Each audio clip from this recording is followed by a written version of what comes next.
Salut, moi c'est Guillaume, je suis gay et j'ai été très longtemps sexuellement bloqué. Ce podcast, c'est comme un guide. Chaque épisode t'aide à sortir du non-dit, à entendre tes désirs et donne des conseils pratiques pour ta vie sexuelle ou amoureuse. J'essaie de vivre de ce podcast, alors si tu aimes mon contenu, fais un don. Tape bit.ly/comment devenir dans ton navigateur. Tu auras aussi mon Instagram pour voir ma petite tête et les infos pour venir à une rencontre entre auditeurs dans ta ville. À la toute fin de cet épisode, je t'en dis plus sur les coulisses du podcast et comment la communauté des auditeurs peut t'aider. Allez, place à ton épisode, bonne écoute.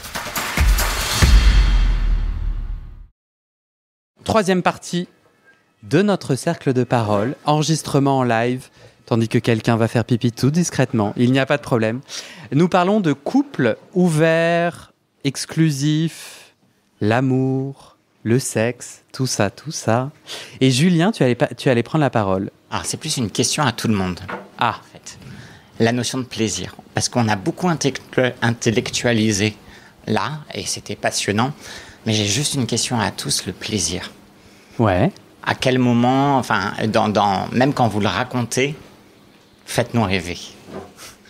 C'est-à-dire, parce qu'on a beaucoup...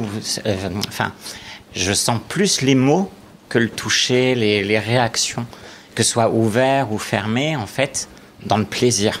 Ouais, parce que pour toi, donc toi, est-ce que tu es en couple ? Alors non, Tu es célibataire. Tu es célibataire et tu aspires à plutôt une certaine... Alors, à rien du tout pour l'instant. Enfin, très bien. Je vais pas évoquer mon histoire, c'est un peu compliqué.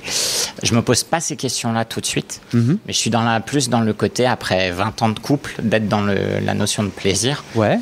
Indirectement, du coup, j'ai fréquenté des gens qui étaient en couple et qui étaient ou dans une relation dite libre ou pas, mais qui trompaient, du coup. Ouais. Et moi, la question que je me pose, là, c'est plus le côté plaisir, en fait. Plutôt que l'intellectualisation de savoir si je suis libre, pas libre. Le côté pulsion aussi, des fois. Ouais. Parce qu'effectivement, il y a le côté, j'ouvre mon couple, etc. Mais moi, dans le moment où je suis, où est-ce que je partage ? Et ça, je ne l'ai pas beaucoup entendu. Parce que du coup, toi, pendant 20 ans, tu étais en couple exclusif. Alors, non, j'étais en couple. Alors, en fait, il n'y avait pas ces mots-là. J'étais avec quelqu'un qui n'intellectualisait pas. On était plus dans quelque chose où il n'y avait pas le mot libre ou pas. C'était quoi la réalité alors ? J'ai pas entendu, pardon. C'était quoi la réalité ? Là, alors, c'était libre, mais plus, on va dire, du ressenti et du moment. On se racontait, mais il y avait pas on n'a pas mis le mot de vocabulaire, savoir si c'était libre ou pas libre. Ouais, bien sûr, ouais. Et toi, quand tu disais t'attirer l'attention sur le plaisir, ça veut dire que... Alors, parce que moi, j'ai entendu plein de fois la notion de plaisir, de pulsion, de fantasme. Ouais, oui, non ? De fantasme, mais comment ? C'était plus dans l'intellectualisation de la chose. Ah on est sur un podcast. Hein. Ah oui. Alors là, on va... Non, mais bien sûr. Mais quand on dit libre ou pas, mais par exemple, qu'est-ce qui fait qu'à un moment donné, je vais aller vers quelqu'un d'autre ou je vais aller sur cette personne ? Ok. Quel est le déclic qui fait que je vais avoir l'envie ? Ouais. Le moment et entre le moment où je l'ai et le moment où je le vis. Ok. Par exemple, si je demande à Aurel et à Harry, c'est à un moment donné, ils rencontrent et ça s'intellectualise pas. Oui, il y a du désir, quoi. Ouais. Et du coup, pour ceux qui sont en couple, alors dit libre, ouais. Au moment où vous rencontrez, c'est comment vous le vivez. Ok. Est-ce que du coup, Aurel, Harry, vous avez envie de répondre ou... Moi, je veux bien. Vas-y, Harry. Je n'osais pas répondre parce que j'avais pris la parole déjà pas mal de fois à vos premiers épisodes. Alors, on doit tous faire un peu court. On doit tous comment ? Faire un peu court. Très court, ok. Je crois comprendre ce que tu veux dire. J'ai l'impression que... Enfin, c'est le titre du podcast, en fait. Comment devenir sexuellement épanoui. Et en fait, en couple, on cherche à aller encore plus loin dans l'épanouissement sexuel. Du coup, que ce soit en exclusivité ou en ouverture du couple. Je pense que c'est ça la recherche du plaisir, c'est ça que j'imagine. Et du coup, nous, c'est un peu ça. J'ai l'impression qu'avec Aurélien, et d'ailleurs, tu l'as dit, Guillaume, en fait, est-ce qu'on arrête le sexe dans notre couple pour faire du sexe avec d'autres personnes? Mais c'est pas du tout, en tout cas pour nous, c'était pas notre objectif. L'ouverture était justement d'aller dans un épanouissement sexuel. Et j'ai même envie de dire que j'ai des orgasmes beaucoup plus forts avec Aurélien actuellement parce qu'on a évoqué et parce qu'on s'est permis de faire plusieurs choses avec d'autres personnes. Et du coup, ça a renforcé encore plus. Alors peut-être qu'on fait moins l'amour souvent, ce qui est, je pense, peut-être normal. On se connaît plus, on a moins l'envie dans le couple et tout. Mais par contre, c'est beaucoup plus fort et intense. Et comment tu comprends ce lien? En quelques mots, comment tu comprends le fait de découvrir d'autres corps? En quoi ça te fait jouir mieux avec ton mari? Alors déjà, je pense qu'on l'a évoqué, c'est que ça nous excite aussi d'imaginer l'autre avec d'autres personnes, de le voir en action avec d'autres personnes aussi. Ça, c'est une excitation, c'est un fantasme qui est assouvi. Du coup, c'est plus intense pour nous. Et puis aussi le fait, je pense, d'être moins frustré, parce que plus il y a une frustration, plus on a envie d'aller voir ailleurs, et au final, on se rend compte que dans notre couple, on n'est pas, il y a quelque chose qui va pas. Alors que si cette frustration, elle est vite dégagée, parce que finalement, on va voir ailleurs, et puis c'est cool, ou c'est pas cool, et c'est ok, c'est pas grave. Mais on enlève des frustrations, et du coup, on se dit on se focus encore plus quand on est ensemble dans notre couple. Merci. C'est comme ça que je le vois. Merci, Joël. Joël, t'avais, ouais. Ben vas-y. Alors, bâton de parole. On a Joël, on a Sam. Qui d'autre avait levé la petite main? Et on a Didier, merci. Vas-y. Joël. Non, moi, en fait, justement, je fais court. Moi, je ne suis pas en couple, mais comme tu avais dit, on est légitime et tout ça. D'un point de vue de quelqu'un qui est rarement en couple, voire jamais, mais après, je suis prêt à accueillir cette notion de couple. Je me demandais justement si je ferais couple libre ou pas. Et la réponse est en fait, ça dépend avec qui. Et déjà, il n'y a pas d'obligation à la sexualité en couple parce que parfois, psychiquement, on n'est pas disponible. Ouais. Et quid de la stabilité du couple si on passe par une dépression ou si on a un accident Par rapport à tous les échanges d'aujourd'hui, est-ce que ça a modifié ton point de vue par rapport à un possible couple ouvert ou fermé? Oui, moi c'est déjà possible couple tout court, quoi, pour voilà. Voilà. Mais en tout cas, en fait, si je devais être en couple, ce serait pas tant une histoire d'ouvert ou fermé, parce que je peux comprendre que les deux schémas sont possibles, mais pas avec tout le monde. En gros, quelqu'un qui a moins de problèmes de confiance en lui, ça pourrait être ouvert, mais quelqu'un qui aurait beaucoup d'insécurité et tout ça, je pourrais pas être en couple ouvert parce que je me dis, mais ça va être confession intime. Ah, non, t'étais où? Donc, voilà.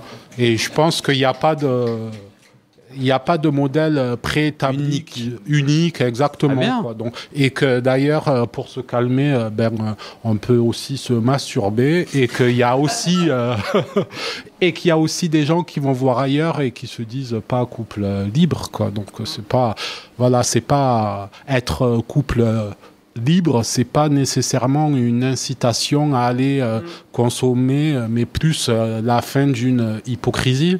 Je pense, sans vouloir juger ceux qui se disent monogames, parce que, comme il disait Pierre, il y en a des vrais monogames, j'en connais, mais je connais aussi beaucoup d'hypocrites ou de petites lâchetés quotidiennes, sans jugement, c'est humain, quoi. Donc, voilà.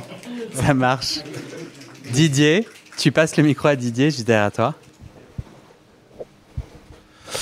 Non, pour rebondir à plein de choses, en fait, c'est ce que tu exprimes beaucoup au travers de ton podcast, quoi, la communication. Donc moi, j'étais en couple pendant 27 ans, avec quasi aucune sexualité. Dès le début ? Dès le début. Donc du coup, une ouverture, mais qui a été forcée parce que j'étais très jeune, très, très frustré du coup. Donc le couple a tenu pendant 27 ans, mais sur d'autres sujets. Et aujourd'hui, c'est vrai que je me pose la question justement sur le principe même du couple, quoi, en fait. Il y a une injonction aussi au couple. Là, il y a deux options aujourd'hui, c'est couple libre ou couple exclusif.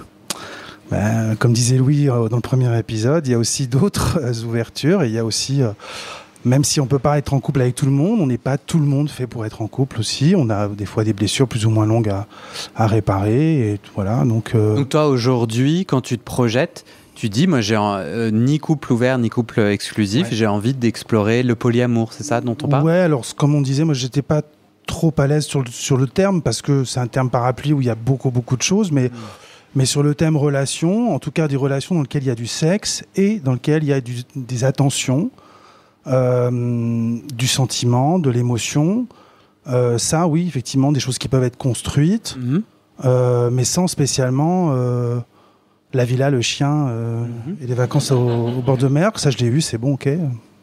Pendant 27 ans, c'était ça ? Ouais. Et l'absence de sexualité, c'était un accord ? Non, c'était une volonté de sa part qui a... Enfin, moi, j'étais très en appétence pour découvrir, parce que j'avais une vingtaine d'années quand je me suis mis en couple. C'était mon premier mec.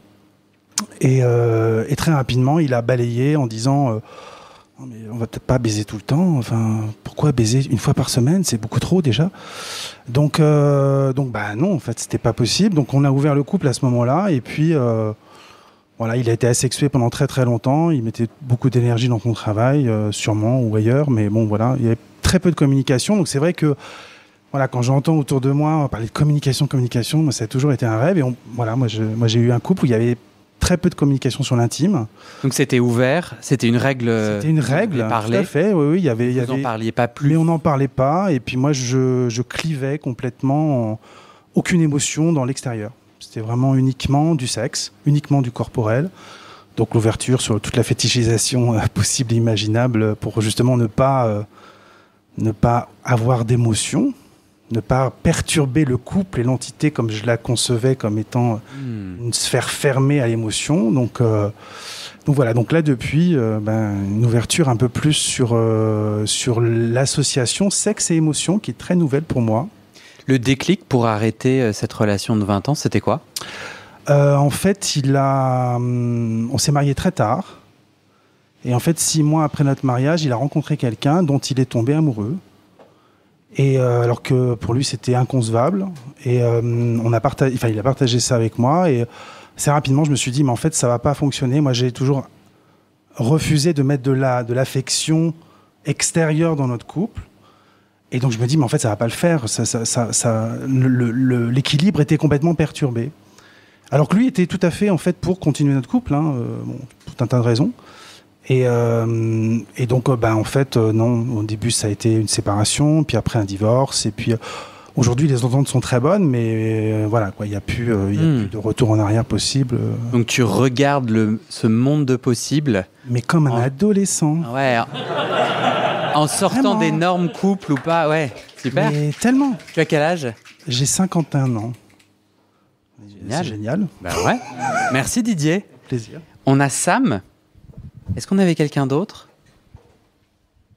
Et tu as le temps. C'est très impressionnant parce que j'interviens toujours après des expériences de vie assez fortes. Mais il n'y a pas de comparaison. Voilà. Ta vie est tout aussi forte. Moi, juste, je me posais plein de questions après ce live parce qu'à un moment donné, on se dit...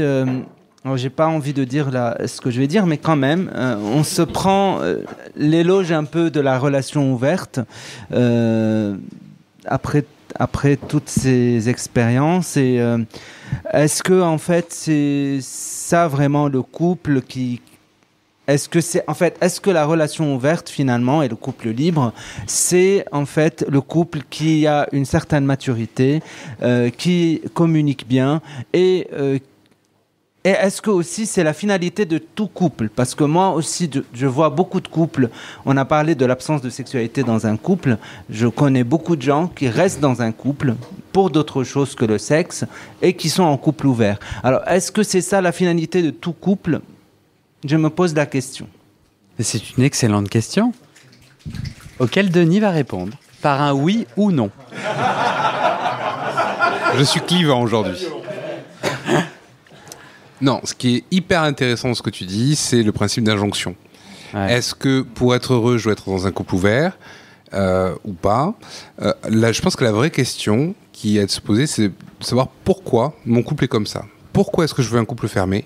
ou pourquoi est-ce que je veux un couple ouvert. Si mon couple est fermé parce que ce n'est qu'une transmission socioculturelle, ce ne sont que des injonctions que j'ai vues dans les films, il m'a trompé, gna gna gna gna. Si mon couple est fermé par réflexe et qu'on ne sait pas pourquoi est-ce qu'il est fermé, là c'est un point qu'il faut discuter. Tout comme si je dois ouvrir mon couple, si je dois avoir un couple ouvert parce que dans la communauté gay, c'est une majorité, là aussi c'est un problème. Le vrai problème, c'est pas vraiment s'il est ouvert ou fermé, c'est lorsqu'on ne sait pas pourquoi est-ce qu'il est vraiment ouvert ou vraiment fermé. Moi, en tout cas, pour moi, je pense qu'il y a à un moment donné un besoin où il y a un déclic qui se passe dans un couple. C'est-à-dire qu'aller dès le début en disant ça va être un couple libre, je ne vois pas les choses tout à fait comme ça. Mais je pense que oui, peut-être comme tu le dis, c'est qu'il y a eu un moment, dans une évolution dans la relation qui peut arriver et qui fait que on peut, peut-être dès le début, on est tous les deux d'accord qu'on a envie que ça soit ouvert, ou peut-être qu'après 1 an ou plusieurs mois, ça va arriver. Et peut-être que oui, ce que disait Didier, c'est que c'est la communication, ce qui n'est pas toujours évident, et éviter les non-dits, ce qui est encore plus compliqué. Ouais. Mais du coup, si tu réponds à ta propre question, qui était au final, toi, tu as l'impression que de ce live aujourd'hui, c'est un peu une pub pour le couple ouvert. Et donc, tu posais la question, mais est-ce que c'est la finalité du couple? Toi, tu réponds quoi? Sur le terrain, je sens que c'est ça. En réalité, je pense qu'il ne faut pas être fermé à l'idée du couple ouvert. Voilà. Non, mais c'est-à-dire qu'il ne faut pas... je suis d'accord avec Denis, c'est qu'il y a tellement d'injonctions. On n'a pas parlé aussi beaucoup de religion, mais il y a aussi le côté religion, société qui nous tourne autour d'un couple hétéronormatif. Et après, nous, ce qu'on veut faire de notre couple et ce qu'on veut faire de notre vie sentimentale aussi. Donc, ouais. C'est pas toujours évident aussi. Mais alors, moi, j'ai grave. Et moi, je suis 100% d'accord avec Denis. En fait, on n'a pas du tout parlé des personnes qui se projettent pas du tout en couple et qui peuvent avoir et qui font complètement partie, en tout cas, du domaine du podcast. Donc là, un peu par binarité, du coup, notre sujet, c'était couple ouvert ou exclusif pour poser une thématique. Mais du coup, ça exclut... En fait, si ça devait sous-entendre qu'il faut être en couple, la réponse c'est pour moi pas du tout ça l'enjeu du podcast. Et c'était plus, ok, pour les personnes qui se sentent concernées par la question du couple, mais sans la survaloriser, ça veut pas dire que c'est ça qu'il faut faire. C'est comme quand on fait un épisode sur le kink. Ça veut pas dire que si t'es pas kinky des fétiches des pieds, t'es une mauvaise personne, tu vois. Et pour moi, ce que je trouve vachement inspirant, c'est que on a grandi avec un niveau de possible, un nombre de possibles ultra réduit et qui émane des hétéros, qui en fait ont leur popote et nous on chope cette popote, sauf que bon, ça m'a... Et moi je me dis, viens, en fait on fait une autre popote. Et du coup, dans les autres popotes, il y a tellement une infinité de possibles qui inclut du couple ou pas du couple, du trouble ou pas du trouble, du polyamour, etc. Et moi, ce que j'ai trouvé intéressant cet après-midi, c'est qu'au final, on en revient toujours à exactement ce que Denis a dit. Ok, moi, ça veut dire quoi pour moi, être sexuellement heureux, épanoui? C'est ça un peu l'intérêt de la question. C'est quoi pour moi? J'ai pas envie de sexe, très bien. Ou ah ouais, j'en ai envie, très bien. Avec qui? Et c'est juste au moment où on se dit ah merde, je suis en couple. Voilà, du coup la réponse elle est déjà toute faite pour moi. À la question avec qui j'ai envie du sexe, je suis en couple, donc avec cette personne, je n'ai pas d'autre choix. L'idée c'est de dire non, t'as d'autres choix. Et ça vient avec quoi? Des règles. Ah ouais, tu veux quelles règles? Et je trouve qu'on a tous abordé des règles différentes. J'ai beaucoup aimé le moment de la parenthèse qui montre aussi que voilà, tu te crées tes propres règles du jeu qui sont vachement liées à tes insécurités et ou à tes appétences de vie, tu vois. Peut-être tu t'en tapes en fait de faire du sexe. Bon, peut-être t'écoutes pas trop ce podcast, mais non, mais tu vois, t'es asexuel. Et en fait, tu peux être en couple sans sexualité. Moi, j'ai posé la question et moi, j'y ai répondu que ça me posait problème. Mais je trouve que c'est vachement normatif. Moi aussi, ça me pose beaucoup de problèmes et c'est pour ça que j'ai arrêté un couple sans sexualité. Mais je pense aussi qu'il n'y a pas que la sexualité. Je me projette à 70 ans et je me dis que peut-être que j'aurais plus envie de tendresse, peut-être d'une connexion, plutôt que juste du sexe pur, on va dire. Ouais. Moi, je sens que dans ma peur de l'absence de sexe en couple, c'est vachement un peu lié à la honte sociale. Genre, il y a un truc un peu bizarre en moi où j'ai l'impression que quand je te réponds « Ah ouais, non, moi, je pourrais pas être en couple sans sexe », je sens que la part de moi qui répond, c'est celle qui a peur qu'un de mes potes dise « Alors, c'est comment ta sexualité ?» Et je dis « On en a plus. » Et je suis là « Ah putain, la honte. » Alors qu'en fait, la honte de rien.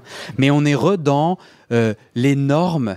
Enfin, moi, je suis pas complètement débile. Peut-être je le suis un peu, certainement. Là, tous les gens acquiescent. T'es un gros boulet. Non, mais je pense que en plus, mon métier, c'est d'investiguer la question de la sexualité. Comment moi, je peux être aussi normé dans mon cerveau alors que je passe quand même mon quotidien à rencontrer des gens qui me montrent bien qu'il y a zéro recette unique sur le chemin de la sexualité. Et pourtant, j'ai des automatismes. Et je trouve qu'aujourd'hui, on a vachement questionné ces automatismes. Et voilà.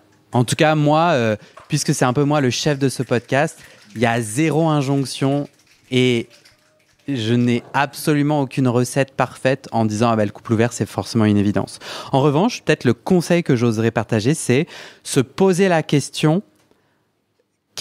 Deux questions. La première, c'est quoi les injonctions dans les films, les littératures, dans comment l'amour et le sexe m'est présenté. On a grandi dans un petit ragoût, là, on bouillonne et le goût est quand même très spécifique.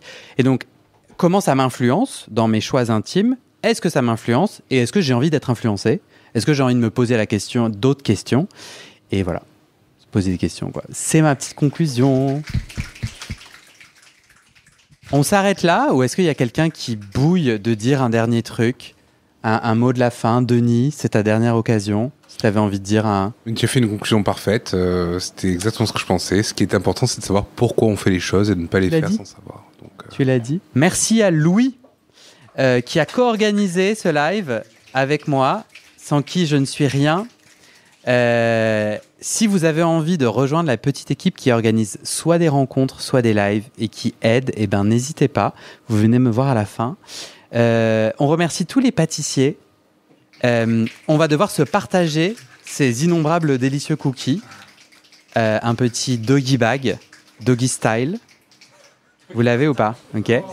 Est-ce que j'ai remercié tout le monde ? Denis, je t'ai remercié ou pas ? Mais c'est toujours un plaisir, même si tu ne me remercies pas, on passe toujours un très bon moment. Et merci à ceux qui sont venus. À très bientôt. Bravo.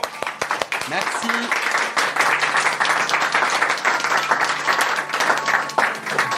C'était super.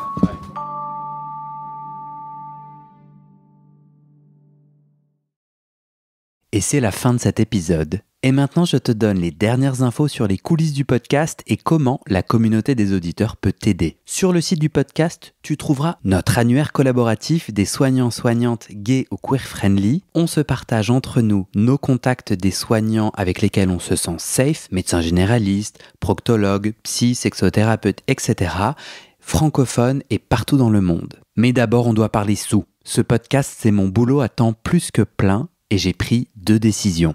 Première décision, je ne veux pas rendre le podcast payant. Je veux qu'il reste accessible. Deuxième décision, je ne veux pas non plus de sponsors commerciaux. Vous vendre du lubrifiant ou des godes que j'utilise pas, non merci. Je limite mes sponsors à des assos ou aux services publics dont je porte déjà les messages de santé, mais bon, ça réduit beaucoup mes possibilités financières. Donc je dépends de vous, mes petits auditorices. Depuis 1 an, je cherche 400 auditeurs, auditrices qui peuvent me donner 5 € par mois pour que ça me fasse un gros SMIC, une sécurité financière minimum. Le pari est risqué, demander des sous pour un podcast gratuit dans une culture francophone qui n'a, il faut le dire, pas l'habitude de soutenir ses créateuristes de contenu, c'est pas facile. On est 180 sur les 400. Je galère à faire décoller tout ça, alors si tu aimes mon contenu et que peut-être même ça t'aide, rejoins les 400 maintenant. Direction le site du podcast, tu vas pouvoir donner via ma plateforme de dons ou en direct avec mon RIB par mois ou en une fois pour un soutien annuel. D'ailleurs sur 1 an,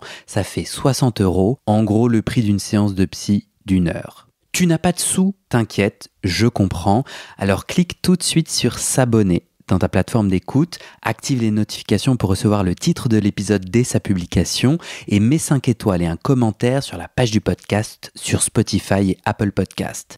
Ces petites actions, ça pousse l'algorithme à proposer le podcast à plus de gens et ça m'aide à trouver des témoignages et des donatrices. Bon, maintenant, faut que je te parle de ce qui se trame derrière le podcast avec notre belle communauté des auditeurs. Sur le site du podcast, tu trouveras aussi mes réseaux sociaux et ma communauté WhatsApp.